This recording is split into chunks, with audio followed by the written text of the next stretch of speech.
Okay. Hi, everybody. Thank you for joining us for our third installment of the Parent Learning Series with the Arc of the Quad Cities area. Today's subject is going to be abuse and neglect and what can you do to prevent it or advocate on behalf of the individual. Our fourth installment, in case you haven't registered, is November 4th from 7 to 8, and it's how to plan for the future with presenter Marianne Ellert, founder and president of Protective Tomorrows. Please keep your computers on mute. We'll save all questions to the end, or else you can use the chat feature. First up, we will have Telly Papanicolaou. I believe I said that right. He is the program director at Alternatives for the Older Adults, overseeing the Protective Tomorrows service, or the Adult Protective, I can't talk today, I'm sorry, services and money management programs. He brings over 30 years of experience in social services that includes work in child welfare, residential treatment for at-risk juveniles, and his current position at Alternatives, where he's been employed for, is it 8 years now, Telly? About 9. Yep. About 9? Yeah. His education consists of a master's degree in counseling with related state licensure. The Adult Protective Services program serves adults with disabilities and older adults 60 and over, from which we will discuss signs of abuse, neglect, and final exploitation and ways to protect yourselves and others. Thank you, Telly. Great, thank you. And I'm pleased to be with all of you. And again, my name is Telly Papanicolaou with Alternatives, as was mentioned, and I will talk specifically on abuse, neglect, financial exploitation, and self-neglect. Before I get into that, I'll just give you a brief snapshot of what Alternatives is all about and the programs we have, so we can see how all this comes out of that. And please, I would prefer that it's interactive. So if anyone has any question or comment, please jump in at any time, because I will do a brief overview of the different areas. And certainly if you'd like me to expand on a particular area, please raise your hand or shout out. Without my glasses on, I'll have to look to see if there's any hands going up. And so just feel free to shout out. I'll just do a brief overview of Alternatives programs, talk about the different buckets of abuse, identify abuse, signs to identify it, a few statistics or interesting numbers, and how you can advocate as well if you are observing or know of abuse or neglect that's taking place against someone. So briefly with Alternatives, for the older adult, we serve a 10-county area. So our main office is here in Moline, and we serve all the way out east to LaSalle County and down south to McDonough County, the Macomb area. And each of our programs operates in each of these areas. We're contracted to the state of Illinois, the Illinois Department on Aging. And our largest program is care coordination. And that includes where professionally certified personnel visit with individuals 60 and over. This is for 60 and over who reside in the community. It could also be in a nursing home to complete a free comprehensive assessment. And they provide resource information, connect individuals to community supports that will help them to retain as much independence and quality of life as possible. We have a program called Ombudsman that serves in the nursing home that advocates for nursing home residents and helps to resolve concerns or complaints. And so these individuals contact an ombudsman that helps to serve and advocate on their behalf.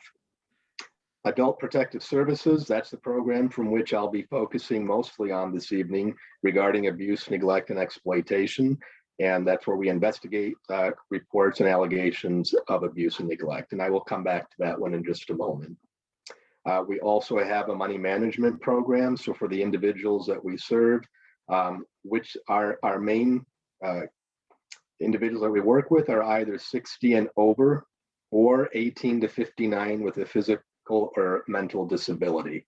So we do serve a wide range of ages and individuals. And so for those that need help with money management, we can assist with that task as well. We also offer caregiver and older relatives raising children support services. And lastly, we have a senior center called Bridges. It's in Peru, Illinois. And they offer a lot of different services, both in-person social type activities, as well as benefits registration, Medicare, Medicaid, and all the state supported programs to help people get the best offers that they can. So that's just a snapshot of alternatives again. And I will focus now more specifically on the Adult Protective Services Program, which does deal with abuse, neglect, financial exploitation, and self-neglect. And so what I will do now is just talk about the different domains of abuse and neglect, how we categorize those. And then I will go into more specifics on identifying whether abuse or neglect is taking place. And so the main buckets, if you will, that we look at are financial exploitation. This is a big one, and that's where an individual is misusing or withholding the victim's resources to their own disadvantage, but to their own advantage, but to the disadvantage of the individual that's being abused. Emotional abuse is another significant one. That would include anything from verbal assaults, threats, harassment, intimidation. I'll go into more specifics in a few moments here. Passive neglect is another area we looked at where the caregiver is failing to provide the victim with necessities due to a lack of understanding or an inability to do so. There's physical abuse. So that's the infliction of actual physical pain or injury on the individual.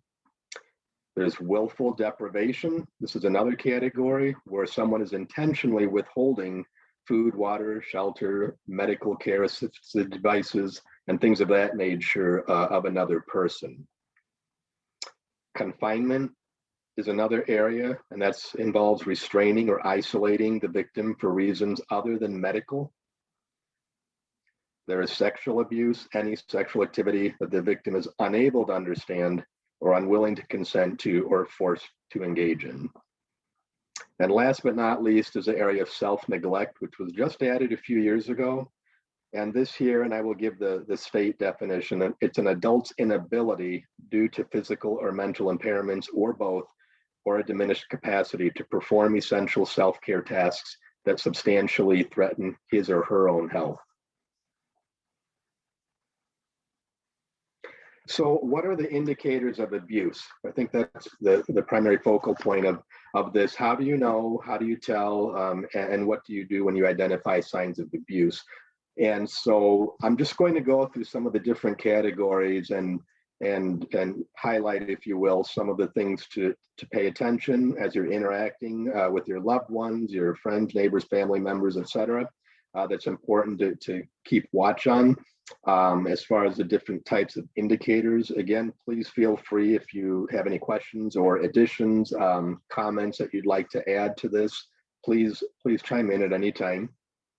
When we're looking at physical abuse, some of the things to look out for and be aware of is an injury that someone has sustained that has not been cared for properly. Or if the person upon touch, perhaps on their arm or on their hand, is creating a response of pain from the person, that's another indicator. If you see cuts, lacerations, or puncture wounds, that would be something to be alarmed. Bruises, welts, discoloration. If you see the presence of old and new bruises at the same time. If a person appears to be dehydrated or malnourished, that's not due to illness-related cause. Or weight loss, sudden weight loss. Their skin hygiene appears to be poor. They have sunken eyes or cheeks. Perhaps they have eye problems. Their clothing or bed linen is soiled. Or you see if they're a smoker or perhaps someone else is a smoker, you see cigarettes, acid, friction from ropes, chains perhaps, if they've been restrained.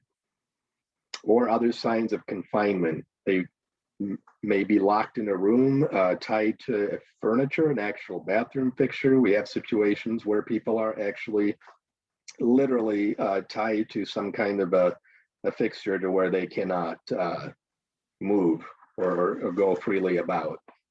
So those are a number of physical signs or cues to keep an eye out in terms of actual physical abuse that may be occurring. Now, I'm going to switch just for a moment to behavioral tendencies. So if you observe in the individual that they appear to be fearful, or they tend to withdraw from wanting to talk or socialize, they appear to be depressed, they're feeling helpless, or they seem hesitant. Normally they're talkative and appear to talk freely, but suddenly they seem to hesitate to talk openly as they used to before. Perhaps they appear more confused or disoriented. They're making statements that are contradictory to one another. Perhaps they're showing more aggression or anger, agitation, anxiety, just any kind of sudden change in behavior. And oftentimes that won't serve alone as a behavioral issue, but it's oftentimes combined with other indicators that we're discussing here, whether physical or the other ones that I will mention here as well. So those behavioral cues are really areas to focus on and pay attention if you see the person acting or behaving quite differently than they normally would. Some things to observe when there's family or caregiver present or involved. If you see that the individual in question is unable to speak for themselves, or they are not allowed to see others without the caregiver present, that should raise red flags.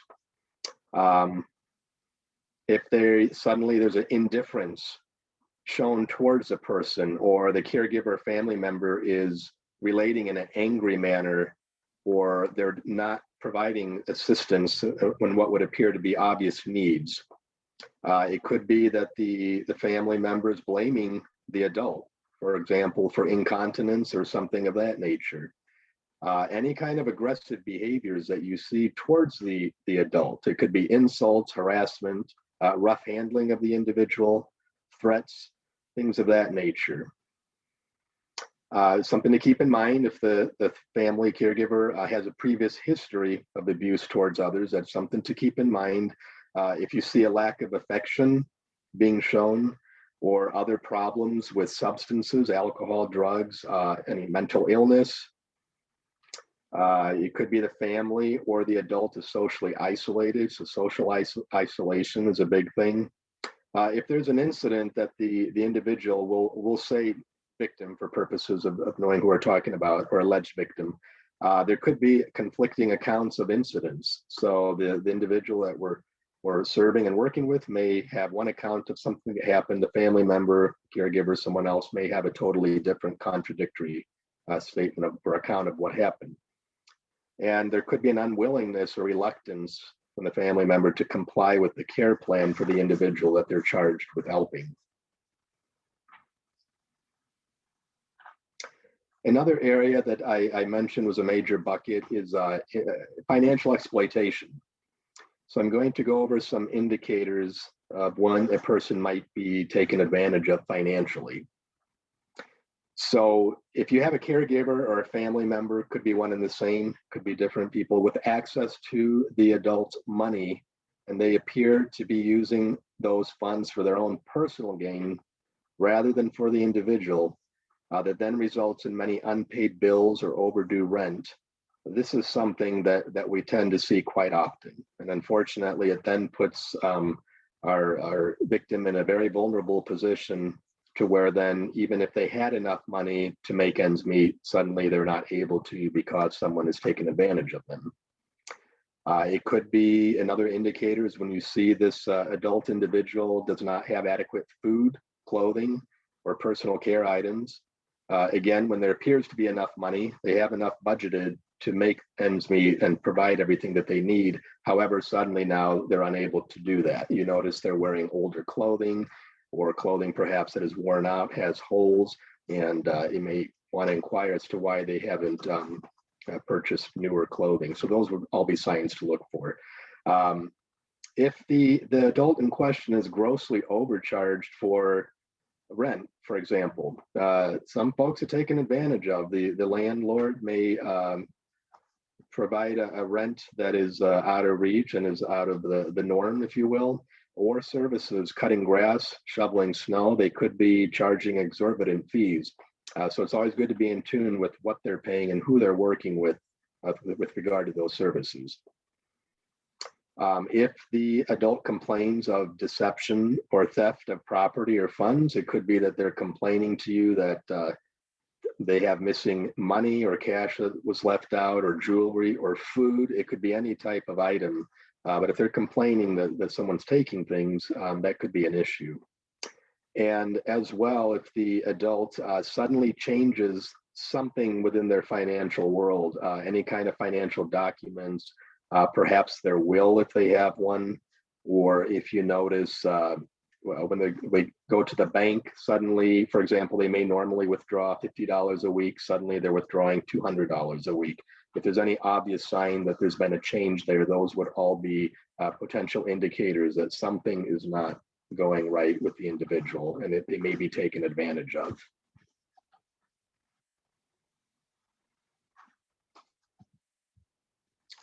Any questions or comments up till there with any of those indicators? A question on the self-deprivation. At the ARC, we're mandatory reporters, and we have to go through all the whole list of different types of abuse. Is that included in the OIG definition of abuse at this juncture? And are you referring to deprivation or willful deprivation where someone else is depriving the individual, or self-neglect where the person is self-depriving? I guess it would be a self-neglect. I don't believe that it's part of the definition of abuse neglect currently, and I'm just wondering if perhaps if that's going to be part of the OIG mandatory reporter. Sure, and that's a good question, and unfortunately I am not able to respond to that for sure as far as the specifics of what and how OIG investigates. I could certainly look into that and follow up with you. However, I'm sorry, I could speak from the APS or Adult Protective Services perspective. However, it is a bit different, I believe, as far as what the investigations entail and what they look for. That'd be great. Thank you. Sure. And that just leads me just to comment briefly as well on when Adult Protective Services looks at these different buckets, if you will. The willful deprivation, of course, again, that's where someone is intentionally withholding daily necessities of life for the person. I just want to differentiate that with passive neglect, because oftentimes what we see is that's where the caregiver is failing to provide the individual with the necessary things needed every day, whether it's food, clothing, or getting to medical appointments or things like that. And a lot of times what we find with passive neglect is that the caregiver is truly simply has a lack of understanding or perhaps knowledge of resources in terms of how to help an individual or what to provide to them. Or it could be that they themselves have an inability to really provide a certain level of care for someone, and they themselves perhaps could use some assistance. So in those cases, we try to help not only the individual that's being neglected, but also the caregiver in terms of ensuring that everyone, we always look at it systemically and try to help all the family members, even the alleged abuser or abuser. Since it's oftentimes a family member, we try to work holistically with the whole family because as we know, when the whole family functions better, or each person attends to their own issues and gets help, then the family functioning will hopefully be improved as well. And so I just wanted to just briefly take a look at a few numbers for Adult Protective Services in the state of Illinois. Now, Adult Protective Services is nationwide. I will say it's not 100% consistent with regard to how investigations are done and the processes and protocols. There is a common theme, of course. However, there are some differences. But in the state of Illinois, there were 21,348 reports of abuse, neglect, exploitation, and self-neglect. This is the last annual report from the Department on Aging. So these figures are from 2019. The average age that we see of our victims, that we say those that have found enough evidence to suggest that there's been abuse and neglect, tends to be 86 and over. And all the other age ranges between 18 and 85 are also included there, but the highest is 86 and over. In terms of gender, around 2/3 of our victims tend to be female. And there are different barriers, the leading barriers to victims. And a lot of times in our 18 to 59-year-old population, we see this with mental and physical disabilities, but there's difficulty caring for themselves. This is often one of the big barriers that we see, as well, that they live with the abuser. And so, as you can imagine, that can create a lot of difficulty in terms of even reporting that there's abuse or neglect taking place if the abuser is there most of the time or all of the time.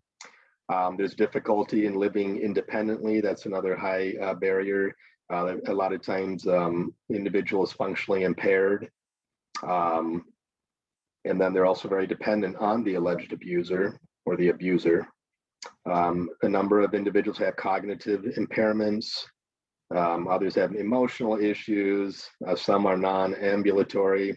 There's hearing and vision impairment, and finally developmentally disabled. So there's a number of characteristics there that can be barriers, and why it's so important that individuals report to the proper source. And I'll go into that now. So we're looking at a couple of different reporting mechanisms here. So Adult Protective Services is the one to be called for when the individual either resides in the community in a home or apartment. It could be by themselves or with family, or in the case here, this is where it gets a little tricky. So if you're talking like in a group home setting or any kind of state licensed facility, it's a little different. So I'll try to differentiate it as simply as possible, but I know it can get quite confusing. We often get questions and calls on this. So if abuse or neglect is occurring in a facility, in a group home, in any state licensed entity, then those calls go to OIG, so the Office of Inspector General. And that is if the abuse has occurred at the hands of a staff member. Now, there's a couple exceptions to where Adult Protective Services can be contacted. So one is if there's financial exploitation occurring with an individual for whom their finances are being managed, say from a family member who lives in the community. So say there's a child placed it's in a group home, living there, and the mother is in charge of making payment for the services. And if suddenly the payment stops going to the group home, then that would be investigated by Adult Protective Services. So that's one exception to where we would receive calls at alternatives. And the other exception is if the individual, Barry's Waffle House. say it's a son or daughter, resides in the group home, and they go home this weekend, spend time with mom or dad or siblings or grandparents, whatever the case might be. Okay. So if any abuse occurs during a home visit, so they're in the community, Right here, buddy. setting, then if abuse or neglect occurs there, then that would be a call to Adult Protective I Services guess you don't actually want that. on that case and investigate it. Cassandra? Yes. Cassandra? Oh, Cassandra, can you hear us? You've unmuted yourself.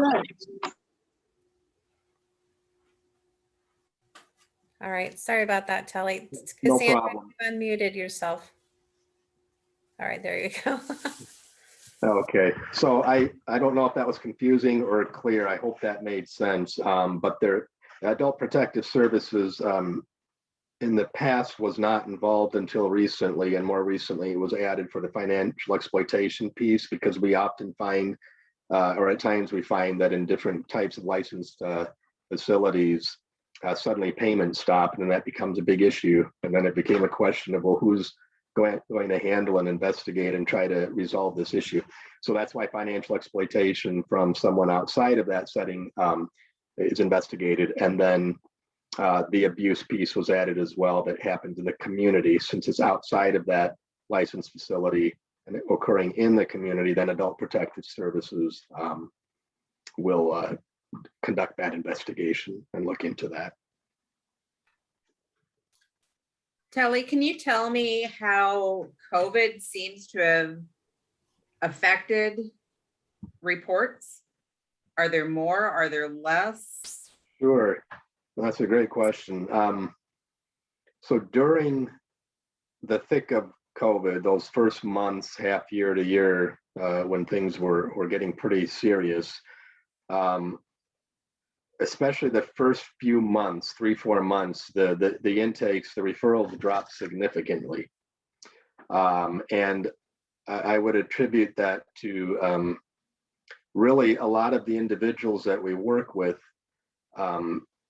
tend to be in living environments that to where I think that there was a wall of social isolation for a lot of individuals, both in town, but especially the rural areas, which people were just completely cut off from one another, from their family members, as well as from many services that they were receiving, whether it was homemaker services, counseling, psychiatric services, going to appointments.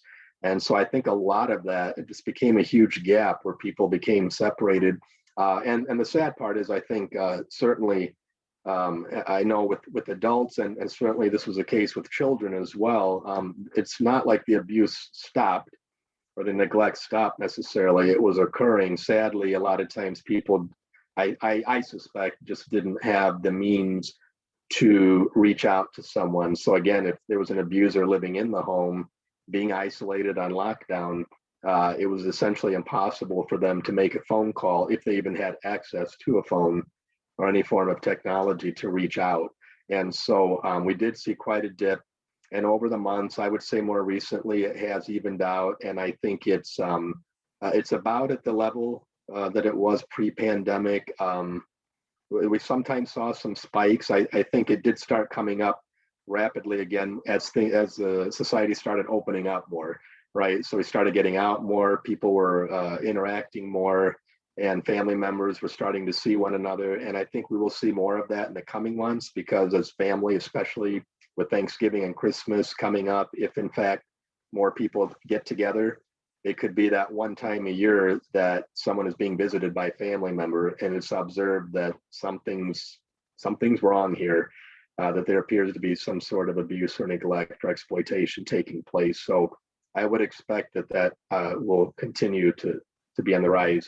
And the one thing I'll mention too, self-neglect, which as I mentioned is a newer category for Adult Protective Services, initially started out at the bottom, right, in terms of the percentage of cases. It is quickly rising, and I do believe we've barely scratched the surface as it relates to self-neglect. I think that's going to explode in the coming years. And certainly during the pandemic, going back to that question, I think that really just covered up a lot of the self-neglect that we're starting to see more of, and pretty intense, severe cases of that.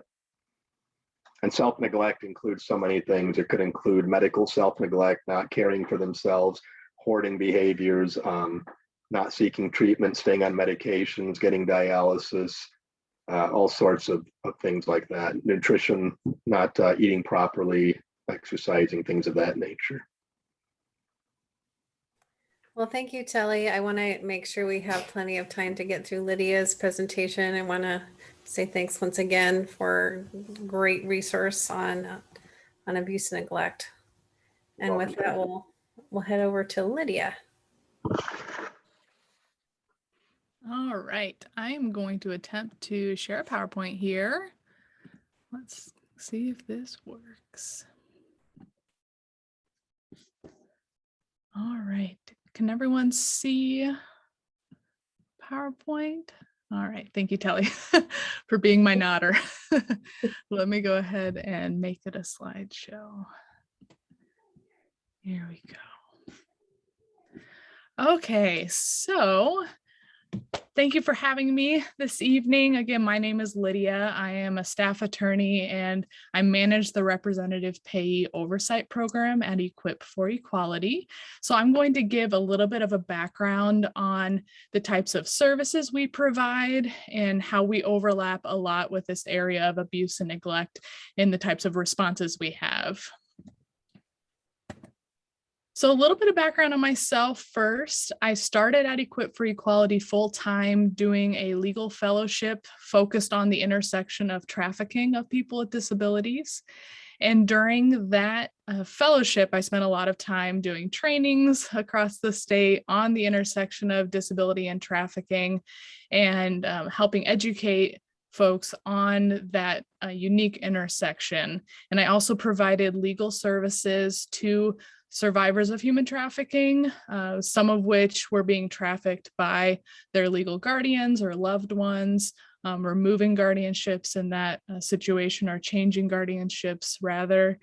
So I started at Equip for Equality in this very niche legal fellowship focused on that intersection. And then I transitioned over to the Representative Payee Oversight Program when it relaunched in 2018. So we had a previous version of the program, and then it went to another company for a while and then came back to Equip for Equality in 2018. And I'll share more specifically about that program later and the type of oversight we're doing and how we see abuse and neglect in our work as well. So Equip for Equality's mission is to advance the human and civil rights of children and adults with disabilities in Illinois. We are statewide, so we have staff across the state in 4 main offices. We have a Chicago office, we have a Springfield office, a Carbondale office, we have a couple folks in the St. Louis region, and a couple folks in Rock Island. So we're all over the state, currently mostly remote, so we're even more spread out across the state.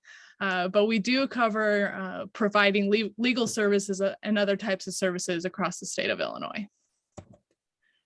We have several programs that I do want to highlight for a little bit. We have a civil rights team, a special education clinic, a public policy program, and our independent monitoring unit.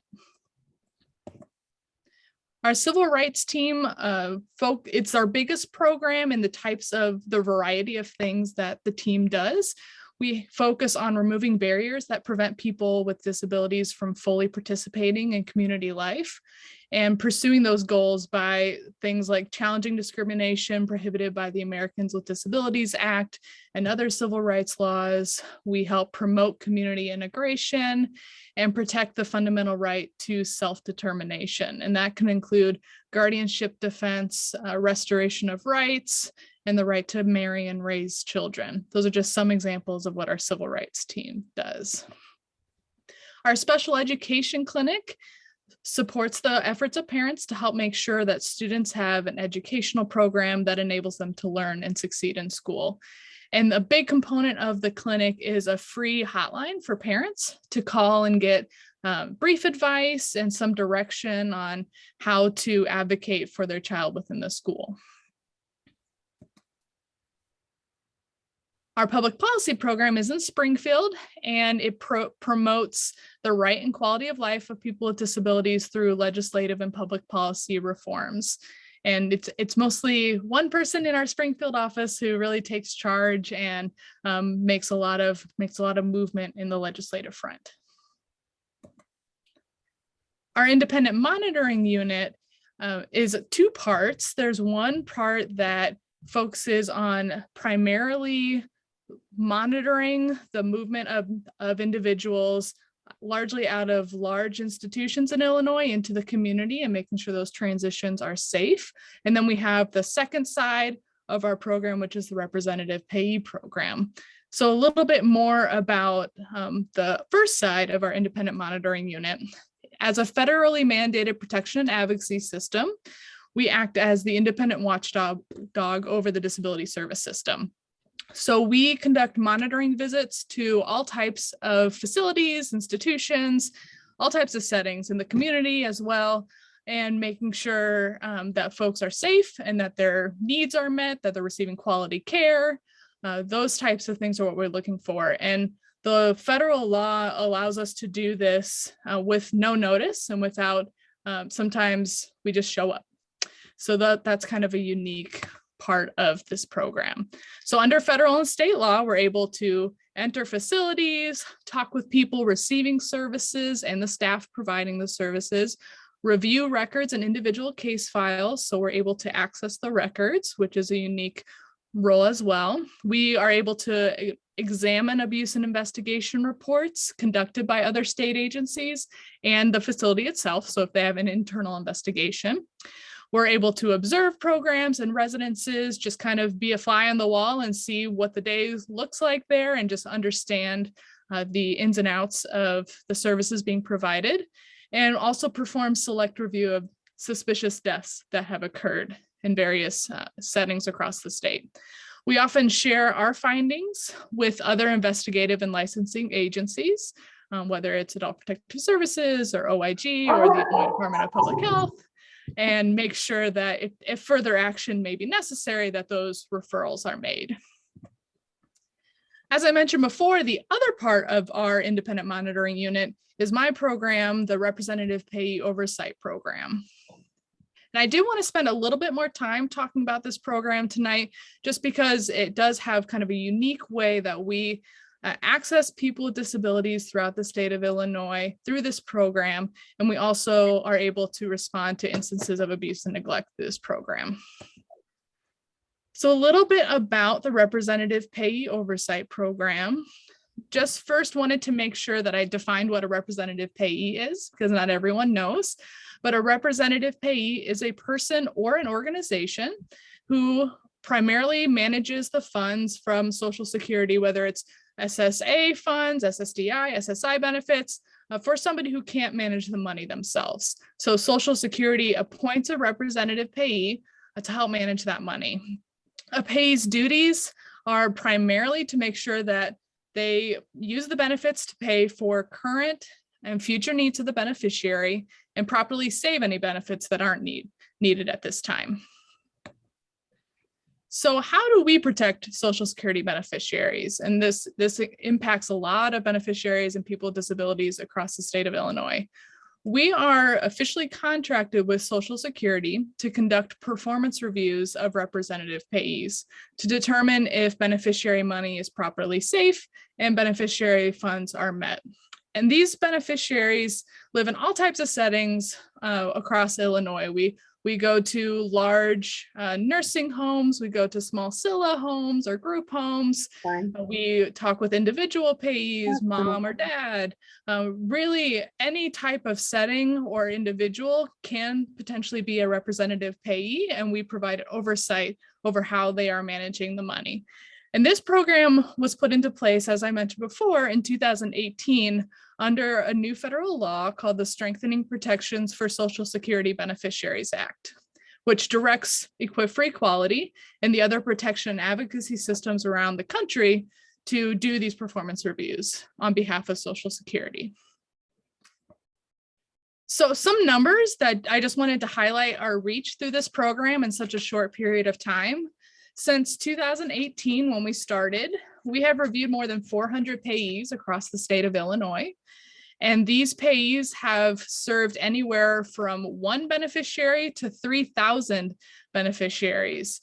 And together, that includes nearly 25,000 beneficiaries or people with disabilities throughout the state of Illinois that we have had contact with essentially through these reviews. And we're not a huge team, so it's a lot of reach across the state. So just a little bit of insight into what our reviews actually look like. We have a lot of conversations. We interview, first of all, the payee, again, whether it's an agency or an organization or an individual.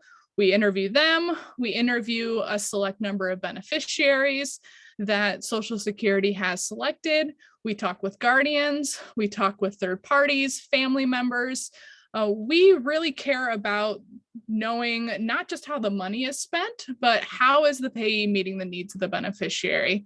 And it's always helpful to talk to all of the parties involved to get kind of a full picture, and to go as much as possible, even currently still in a little bit of COVID times, as much in person as possible. So we can lay eyes on the beneficiaries, see what the environment is like, see how they're looking, dressed, what their hygiene looks like, what kind of food is in the kitchen, those types of details are just so helpful to see in person. And we're looking at those things, even though this is a representative payee review, which sounds primarily financial, which we are also looking for financial exploitation. But we are looking at all aspects of how the beneficiary's needs are met. So there is a very large part of it is a financial record review. We're looking at how the money is spent. We're making sure that there's adequate records to support how the money is spent. We're also making referrals. If we uncover abuse and neglect or financial exploitation, we're making the appropriate referrals, like Telly was talking about it, whether we're calling Adult Protective Services or we're calling OIG or we're calling Illinois Department of Public Health. We're making sure that we're also contacting these parties if we're encountering abuse or neglect that needs to be investigated as well. So that's a very key part of the process as well.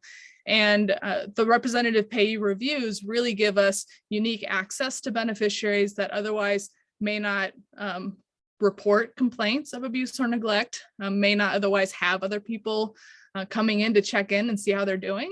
So really, a lot of particularly isolated beneficiaries we can have access to by way of this program, which is just a really great way to access people with disabilities across the state.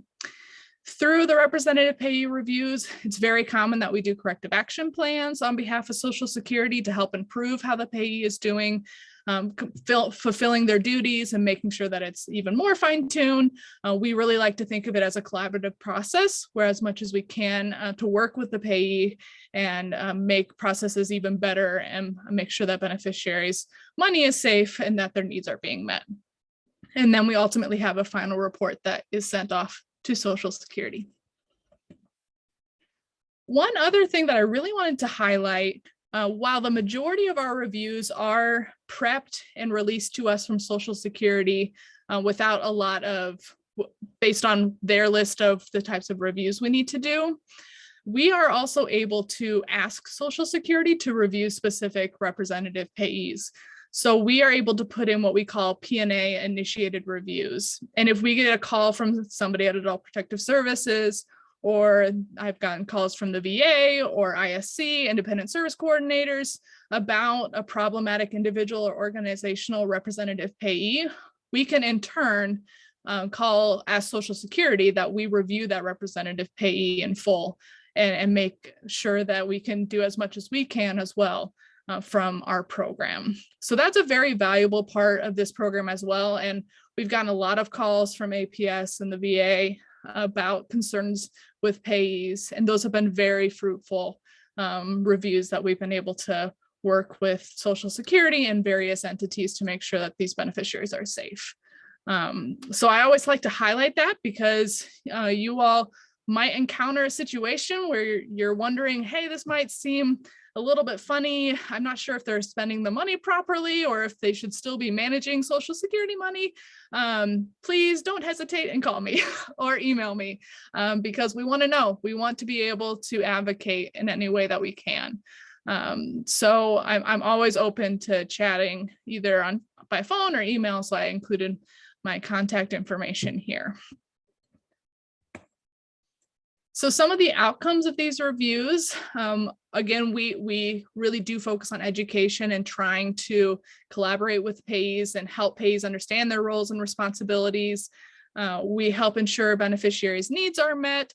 We also have alerted Social Security when a payee is not acting in the best interest of a beneficiary, and that has often led to a removal of a payee. If a payee is stealing money or just not managing the funds in a way that is in the beneficiary's best interest, we can alert Social Security to that. And similarly, as I mentioned before, if we uncover abuse, neglect, financial exploitation, we're making those referrals to the appropriate investigating agency to make sure that those are followed up on in other contexts as well.